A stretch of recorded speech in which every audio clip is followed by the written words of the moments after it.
വേണം. സേവനം ഞങ്ങൾക്കു ധർമ്മമാകേണം.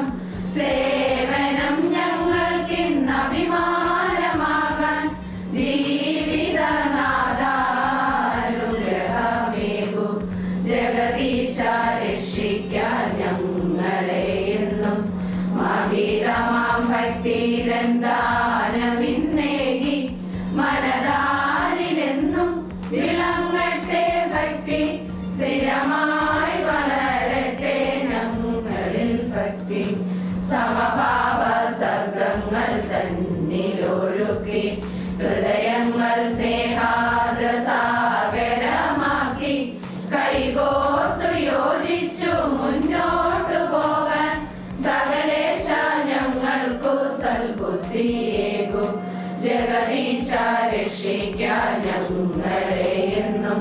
മഹിതമാം ഭക്തിരന്താനമിന്നേകി മനതാരിലെന്നും വിളങ്ങട്ടെ ഭക്തി.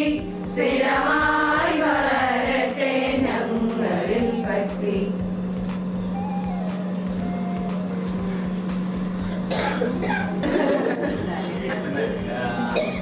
നമ്മുടെ ഇന്ന് ടൂറിനെ കുറിച്ച് പറയും. ടൂറിന്റെ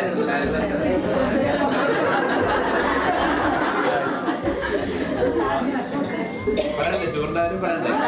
ടൂറിന്റെ കാര്യം തീരുമാനം ഫൈനലിലേക്ക് എത്തി. ഇന്ന് ഔദ്യോഗികമായിട്ട് ഉച്ച കഴിയുമ്പോൾ അതിൻ്റെ ഒരു കറക്റ്റായിട്ടുള്ള റൂട്ട് കിട്ടും. അതായത് നമ്മൾ ആദ്യം പ്ലാൻ ചെയ്തിരുന്നത്, നിങ്ങളോടൊക്കെ ചോദിച്ചിരുന്നു ഷിപ്പിൽ കയറിയിട്ടുണ്ടോ ഒക്കെ ചോദിച്ചിരുന്നു. പക്ഷേ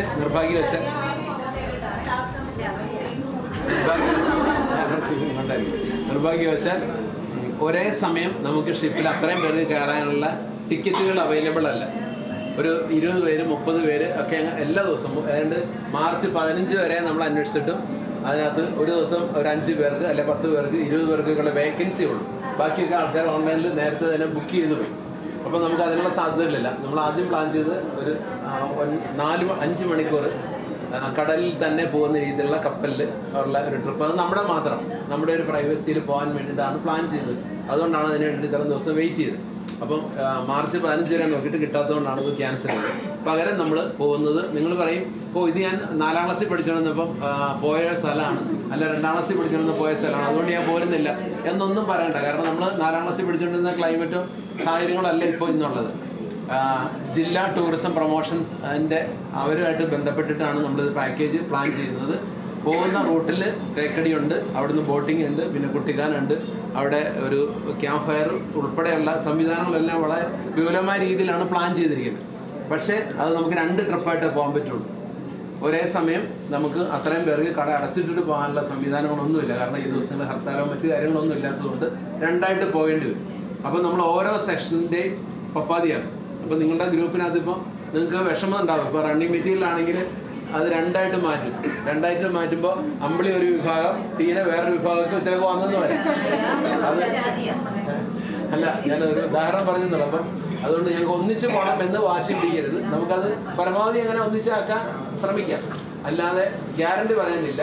നമുക്കത് ഡിവൈഡ് ചെയ്തേ പറ്റുള്ളൂ. ഇപ്പം ബില്ലിങ്ങിലാണെങ്കിലും നമ്മൾ 2ആക്കേണ്ടി വരും. അപ്പം 3 ആക്കേണ്ടി വരും. ക്യാഷ് 2ആക്കേണ്ടി വരും. എല്ലാം ഡെലിവറി 2ആക്കേണ്ടി വരും. അപ്പം അങ്ങനെയുള്ള ഒരു സംവിധാനത്തിൽ അത് HR ഡിപ്പാർട്ട്മെൻറ്റ് അത് കൃത്യമായിട്ട് ചെയ്തോളും. അപ്പോൾ 2 ദിവസമായിട്ട്, ഒരുപക്ഷെ എനിക്ക് തോന്നുന്നു ഇന്നിപ്പോൾ പോയിട്ട് വന്നിട്ട് അറിയാൻ പറ്റുള്ളൂ. 18 ഒരു ബ്രേക്ക് കഴിഞ്ഞിട്ട് 20, അങ്ങനെ 2 ദിവസമാണ് പ്ലാൻ ചെയ്തത്. ആദ്യത്തെ ബാച്ച് 18-ാം തീയതി പോകും, 2ാമത്തെ ബാച്ച് 20-ാം തീയതി പോകും. നമ്മൾ 140 പേരോളം ഉണ്ടാവും ഒരു ബാച്ചിനകത്ത് പോയാൽ. ഇപ്രാവശ്യം ജെൻസിനെ സെപ്പറേറ്റ് ആയിട്ട് വിടുന്നില്ല, ഈ കൂട്ടത്തിൽ തന്നെയാണ്. അപ്പോൾ അതുകൊണ്ട് അതിനെല്ലാവരും കൈയടിച്ച് അവരെല്ലാം കൈയടിക്കണ്ടേ. അപ്പോൾ അങ്ങനെ ഒന്നിച്ച് പോവുക, അങ്ങനെ ഒന്നിച്ച് എൻജോയ് ചെയ്യുക. അപ്പോൾ ടൂർ എന്ന് പറയുന്നത് നമ്മൾ വേറെ ഒന്നിനല്ല, എൻജോയ് ചെയ്യാൻ വേണ്ടിയിട്ടാണ്. അപ്പോൾ അത് പൂർണ്ണമായിട്ട് അർത്ഥത്തിൽ പോകണം. അവിടെ ചെന്നിട്ട് ക്യാമ്പ് ഫയർ പോലുള്ള കാര്യങ്ങൾക്കൊക്കെ ഡാൻസും ഒക്കെ ഉണ്ടാവും. എല്ലാം നമ്മുടെ ആക്ടിവിറ്റീസ് ഒക്കെ അവിടെ പ്രതിഫലിപ്പിക്കാനുള്ള സൗകര്യങ്ങളുണ്ട്. നമുക്ക് പാടാനുള്ള സൗകര്യങ്ങളൊക്കെ ഉണ്ടാവും.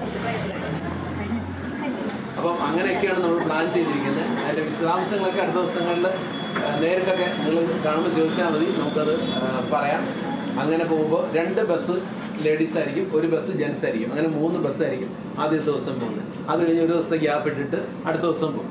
ഈ അടിവരയിട്ട് പറയേണ്ട കാര്യം, ഈ 2 ദിവസവും ഒരു കാരണവശാലും ആരും ലീവ് എടുക്കാൻ പാടില്ല. കാരണം ഈ പോകുന്നവരെ കഴിച്ച് ബാക്കിയുള്ള മുഴുവൻ പേരെ കൊണ്ട് വേണം നമ്മൾ ഈ കട ഓടിക്കാൻ. പിറ്റേ ദിവസം പോകുന്നവരെ പോകുമ്പോൾ ബാക്കിയുള്ളവരെ കൊണ്ട് വേണം കട ഓടിക്കാൻ.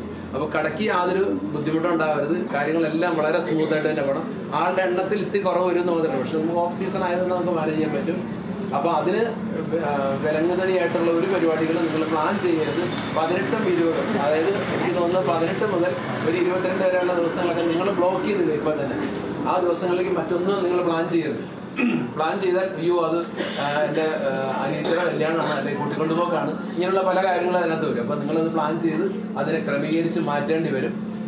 തിരിച്ച് രാവിലെ 5:30 മണിക്ക് നമ്മുടെ ട്രിപ്പ് ആരംഭിച്ചാൽ വൈകിട്ട് ഒരു 11 മണിക്ക് മുൻപ് ഇവിടെ എത്തത്തക്ക രീതിയിൽ തന്നെയാണ് പ്ലാൻ ചെയ്യുന്നത്. ഒരിക്കലും ഒരുപാട് നീണ്ടു പോകില്ല, കാരണം ഇത്രയുള്ള സ്ഥലങ്ങളേ ഉള്ളൂ. അപ്പോൾ നമുക്ക് പറ്റും. ഇപ്പം ഇന്ന് പോയി ഇന്ന് സാറന്മാരൊക്കെ അങ്ങോട്ട് പോയിരിക്കുകയാണ്. തേക്കടിയിലെ ജില്ലാ ടൂറിസം പ്രൊമോഷൻ സെൻ്ററായിട്ട് ആലോചിച്ചിട്ട് അവരുടെ പാക്കേജുകൾ വേറെ ഉണ്ട്. അവിടെ ചെന്നിട്ട് നമുക്ക് കൂടുതൽ എൻജോയ് ചെയ്യാൻ പറ്റുന്ന കാര്യങ്ങളൊക്കെ, അത് ഒത്തിരി ഉള്ളിലേക്കൊക്കെ പോകുന്ന രീതിയിൽ, കാടിനുള്ളിലേക്കൊക്കെ പോകുന്ന രീതിയിലുള്ള ബോട്ടിങ്ങും ഒക്കെ അവർക്കുണ്ടത്. അപ്പോൾ അങ്ങനെയുള്ള കാര്യങ്ങളൊക്കെ ഇന്ന് പോയി സംസാരിച്ച് അതിന് ഫൈനൽ. അപ്പോൾ നിങ്ങൾ മാനസികമായിട്ട് അതിന് തയ്യാറെടുക്കുക. ആരും വരാതിരിക്കരുത്, കാരണം നിങ്ങൾക്ക് വേണ്ടിയിട്ട് ചിലവാക്കുന്നതാണ്. അപ്പം ഒരാൾ പറഞ്ഞാലും കമ്പനി കൊടുക്കാനുള്ള പൈസ അങ്ങനെ അഡ്വാൻസ് ആയിട്ട് നമ്മൾ കൊടുക്കും. അപ്പോൾ ഒരാൾ മാറി കഴിഞ്ഞാൽ അത് സാധാരണ പോലെ തന്നെ നിങ്ങൾക്ക് അതിൻ്റെ നമ്മുടെ ആ ഒരു ട്രിപ്പിൽ പോകുമ്പോൾ ഉള്ള ആ ഒരു സന്തോഷം എന്ന് പറയുന്നത് ഒറ്റയ്ക്ക് പോയാലോ ഫാമിലിയായിട്ട് പോയാലോ ഒരിക്കലും എൻജോയ് ചെയ്യാൻ പറ്റും. ഇപ്പൊ നിങ്ങൾ കുടുംബാംഗങ്ങളായിട്ടൊന്നും പോയിട്ടിരിക്കട്ടെ, നിങ്ങൾക്ക് ഇതിന്റെ ഒരു 16 പോലും നിങ്ങൾക്ക് എൻജോയ് ചെയ്യാൻ പറ്റും. അത് നിങ്ങൾ ഏകദേശം പഠിച്ചായിരുന്നു. അപ്പം അതുകൊണ്ട് നമ്മളതിനെ പൂർണ്ണമായ അർത്ഥത്തിൽ ഞാൻ കൂടെപ്പെടുത്തുന്നത് 2ാമത്തെ പോയ സ്ഥലമാണ്. അവിടെ ഒന്നും കാണാനില്ല എന്ന് പറയുന്നത്. ഇനി എന്തെങ്കിലും കാരണവശാൽ